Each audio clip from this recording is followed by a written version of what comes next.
थोड़ा break down game खेलें। हाँ सैटरडे का ब्रेक डाउन करते हैं थोड़ा। हाँ। ठीक है, थॉट प्रोसेस बताना मुझे कि उस टाइम पे क्या चल रहा था, कि जब वो लिखा जा रहा था। लोगों ने ये तो सुन लिया होगा कि भाई सैटरडे लिख दिया, वायरल गाना है, टॉप का गाना था, काला चश्मा लिख दिया, टॉप का गाना था।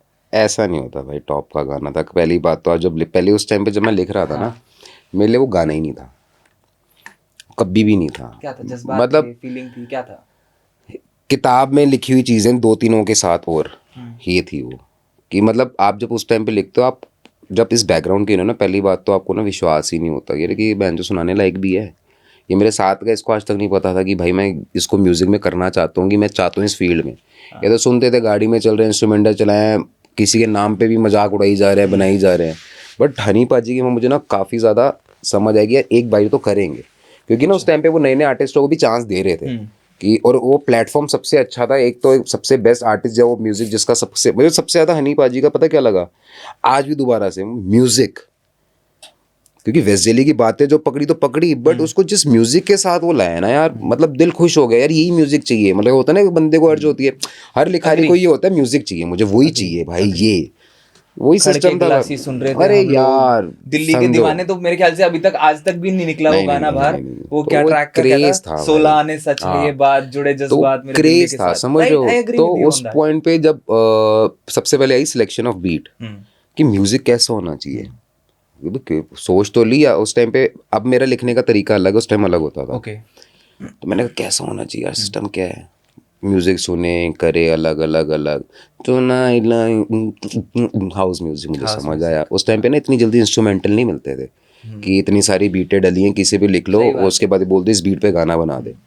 इतने तो सैंपल्स भी नहीं होते थे, हाँ, और मुझे, इंटरनेट की अवेलेबिलिटी नहीं और थी। मुझे ये भी नहीं पता था उस जॉनरा को वो हाउस कहते हैं क्या कहते हैं। मुझे ये पता है मुझे मजा आ रहा है इसमें, मुझे गाना लिखना है, ये मुझे एक रिदम जो है, ग्रूव जो है, ढक्का ढक्का ढक्का ढक्का, मैं स्टार्टिंग से हाउस का मुझे बहुत दीवाना रहा हूँ। क्योंकि बड़ा ईजी होता था इसमें बातें लिखनी भी, कंपोज करना बहुत ईजी होता था। आप किसी भी मेलोडी को कहीं भी ले जाओ, कोई रिस्ट्रिक्शन नहीं है।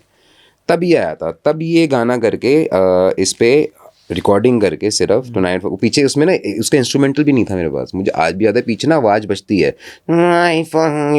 और पहला था कुड़ी, कॉम्पोजिशन भी कम से कम होंगी 6-7 मैं समझ नहीं आ रही ना कैसे बिठाना है भाई। एंड ब्रिज लाना है सैटरडे, ये जरूर था कि सैटरडे सैटरडे कर दी रंदी है कुड़ी सैटरडे, क्योंकि ये सिंगल वर्ड यही जुड़ता था। थॉट कहाँ से आया था ये सैटरडे? यार सैटरडे सैटरडे का थॉट मैं आपको आज 3 चीज़ें बताता हूँ जहाँ से आया था। सबसे पहला थॉट था कि ऑलरेडी एक गाना किसी एक वीक पे बना हुआ था, फ्राइडे पे बना हुआ था, जो मैंने गलती से बीच में फ्राइडे बोल दिया था, वो बाद में ऑल इंडिया बकचोद का था। फ्राइडे के ऊपर गाना था कि पार्टी जब भी होती है फ्राइडे पे होती है। थॉट जैसे डू इट, डू उसका करे जागा आया था, वो आया था डू इट से, do it do it do it. मैं कहा यार इसको हिंदी करेंगे, करे जा जो भी कर रही है करे जा, समझ। ये थॉट था। हमारे यहाँ वीकेंड था सैटरडे, और ये भी सैटरडे हाईलाइट मुझे कैसे पता लगा, मेरे आधे गाने की आपको बता रहा हूँ सच्चाई। मैं यहाँ से जाता था जीरकपुर हो गया आपका, वहाँ पे मेरी कंस्ट्रक्शन की साइट चलती थी, तो यहाँ से जाता था, हमारा आता था बीच में हवेली पे कोई जो बंदा गया होगा ना हमारे टाइप का, तो उसको याद है कि वहाँ पे ना एक शॉप होती थी जहाँ टी शर्टें टंगी होती थी, बड़ी सारी टेढ़ी मेढ़ी स्लोगन्स लिखे हुए, ये वो एंटीक की भी चीज़ें पड़ी होती थी, टी शर्ट भी होती थी। शायद ना मेरे ना फेसबुक पे भी एक मैंने फोटो पोस्ट करी थी गाने से पहले की, जिसमें एक टी शर्ट थी सैटरडे नाइट, बहुत बहुत फेमस टी शर्ट है हमारे टाइम की, जिसमें वो तो एक वो बना हुआ। मैंने कहा यार ये सैटरडे को हाईलाइट किया तो यही है। 36 जाएंगी भी जब मैंने देखा था, टी शर्ट भी देखा था, अगेन उसी जगह पे। तो ये थॉट स्टार्टिंग से ना ये आते थे कि मुझे समझ मुझे छेड़ चाहिए होती थी, तो ये सैटरडे पे था।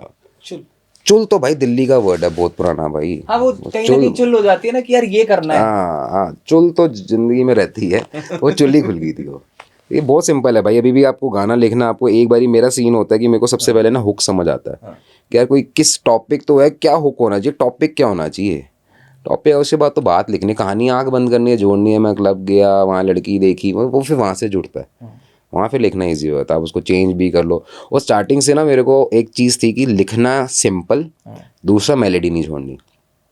मुझे रैप लिखने का शौक था, किसी को पता नहीं होगा, बट मेरे को स्टार्टिंग से था कि मेलेडी नहीं छोड़नी। अभी भी मेरे जितने गाने आएंगे हिप हॉप वाले, जितने जो अपने भी मैं निकालूंगा, उसमें मेलेडी जरूर देखोगे आप भाई।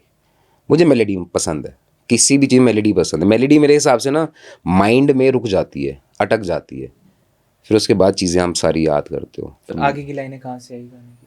आगे साथ साथ लिखते लिखते भाई कोई ऐसा है ही नहीं। जब भी आप गाना लिखोगे ना, कोई प्रोसेस नहीं होता भाई, वो 10 मिनट की चीज़ होती है। एक आपने आंख बंद करी, होने को आप अटक गए तो अटक गए। बट एक सिंपल आपको एक हुक मिल गया अगर, उसके बाद कहानी जैसे 36 आएंगी 36 आएंगी है भाई। जब मैं बड़ा हुआ, ठीक है ना, सब कुछ हैंडसम लड़कियां मेरे पीछे पड़ रही हैं, तो बात तो यही जोड़नी है ना एट दी एंड। बात है। और दूसरा चीज़ कैसा होता है, सेकंड क्या होता है, कॉम्पोजिशन होती है। लिखने से भी पहले कॉम्पोजिशन सेट होती है मेरी। मैंने कोई ये देखो, ये ना कोई कोर्स नहीं है कि यार ये ऐसे ही चीज़ की जाती है। म्यूज़िक बनाना, म्यूज़िक लिखना, कोर्स कहाँ पे है कि जाकर आपको इक्वलाइज़र की समझ होनी चाहिए, गाने में आपको पता होना चाहिए बार्स में क्या फिट हो रहा है क्या नहीं हो रहा है, सुर पता होना चाहिए। उसके अलावा कोई वो नहीं है कि आपको ऐसे ही लिखना है, ये प्रोसीजर है, हारमोनियम पे पहले कॉर्ड। नहीं ब्रो, गाना लिखना कोई बड़ी चीज़ नहीं है, स्पेशली हम लोगों के लिए, क्योंकि मेरे पास ना फ्रीडम है। फ्रीडम ये है कि मैं अपनी आज की बात किसी भी तरीके से बोल सकता हूँ। यही अगर वो होता ना, जैसे मेरे को सबसे टफ जैसे गाना ये था जो अभी मेरा निकला तारे, तो ना इसमें इमोशंस की बातें हैं, तो ना वो उसमें मजाक नहीं चल सकता, तो वो मुझे टफ लगता है। क्योंकि इमोशनली बातें मैंने ना इतनी सुनी ना कुछ करी, बट फीलिंग जरूर है वो वाली।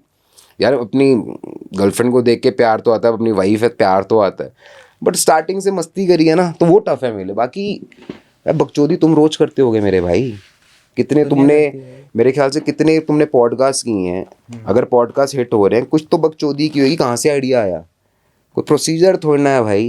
आई थिंक खुरक तो सबको ही होती है। सबको होती है मेरे भाई। हनी पाजी से बात हुई कभी इस हाँ कंट्रोवर्सी भाई होने के हाँ, बाद? अरे उन्होंने सीधा ही, उन्होंने पूरा चीज़ देखी, उन्होंने सीधा रीपोस्ट कर दिया था एक दिन रातों रात। मैं एयरपोर्ट था मुंबई, वापस आ रहा था और मेरा इंस्टाग्राम धड़ धड़ धड़ धड़ धड़ धड़ धड़ धड़ धड़ धड़ धड़, फिर देखा हनी पाजी ने टैग किया और साथ में डाला हुआ, तो मैंने उनको सीधा लिखा थैंक्स पाजी, आप चीज़ें इस चीज़ को कंसिडर भी किया। क्योंकि अगर मैं पूरे इंटरनेट पे कह रहा हूँ कि मैं ऐसे गया हनी पाजी के पास, वो गाना लेके गया किया, अगर मैं झूठ बोल रहा होता ना भाई, पाजी बुढ़ा मारते किसी की। अरे उनको क्या लेन देन है भाई, उनको पता है यार ये तो चीज़ है ही है गलत यार, क्या किया है ये, समझो। तो उन्हें एक फील वो आ जाती है। उनसे बात हुई, हर चीज़ हुई, उन्होंने गानों में आगे रिव्यूज़ दिए, क्या कर, ये कर, वो कर, बढ़िया। हनी पाजी द रियल ओजी? 100% यार। अच्छा मेरे को ऐसा कुछ नहीं है कि यार अगर ये बादशाह के साथ मेरे एकदम से सिस्टम नहीं ठीक रहा गाने में तो इसलिए हनी पाजी हैं। मैंने बहुत पहले हमेशा इंटरव्यू में हमेशा बोला है, मैं गया ही सीधा हनी सिंह जी के पास था, करना ही वहाँ था। वेस्ट दिल्ली करम। और ऐसा भी नहीं कि मैं मर जाऊंगा ये हो जाएगा। एक एज एन आर्टिस्ट मुझे पता है कि जो फ्लेवर दे रहे हैं एज अ म्यूजिक प्रोड्यूसर, अब तो और रिस्पेक्ट बढ़ गई। मैं भी म्यूजिक करता हूँ, जो वो परकशंस यूज़ कर रहे हैं, जो इंस्ट्रूमेंट्स यूज़ करते हैं, जो बजते हैं, आप समझो हर चीज़ ये भी नहीं होती कि मिक्स मास्टर अच्छा हुआ है। अरे वो एलिमेंट देखो क्या क्या यूज़ कर रहे हैं यार। गाने के लिए कभी फ़ोन आया बाजी का? यार गाने के लिए मेरी हमेशा बात हुई है बाजी को, और पता है मेरे को ना पर्सनली मेरा क्या मानना है, अपनी चीज़ बनी हुई, अपना म्यूज़िक, क्योंकि मुझे ना म्यूज़िक बहुत पसंद है। मेरा पर्सनली अब Indeep Bakshi is totally into music. मेरे को तो होता है आप अपने भी लिरिक्स दे दो, मैं म्यूज़िक कर देता हूँ, गाना बनाता हूँ, कैसे कंपोज करेंगे क्या करेंगे वो मेरे पे छोड़ दो, तो अपनी चीज़ दूँ पाजी को। पाजी ये देखो, ये है, कई थॉट्स हैं, कई गाने हैं, बट एक कहते हैं ना कि पाजी ने तो कम बैक कर लिया, ठीक है। अब मैं चाहता हूँ कि एक बारी जितनी मेरी चीज़ें हैं एक बारी निकालूँ, एक सर्टन उसमें आऊँ दोबारा मज़े वाले में।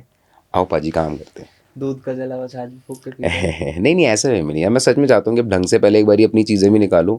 एंड हनी पाजी को यार किसी की भी ड्रीम होएगी यार। पॉइंट ये नहीं, मतलब देखा जाए तो जो जो उन्होंने काम किए, जिस जिस आर्टिस्ट साथ किए, मैं उनको ऐसे फॉलो करता। डेविड ने मुझे थोड़ा ना पता था, मेरे लिए यही बहुत अच्छी बात थी कि यार जिस बंदे ने हनी पाजी का शूट किया जो वो मेरा कर रहा है, समझ लो फीचरिंग तो कितना ही खुश होऊंगा मैं, इतने में खुश हूँ कि भाई वो बंदा कर रहा है, क्योंकि मज़ा आता है यार।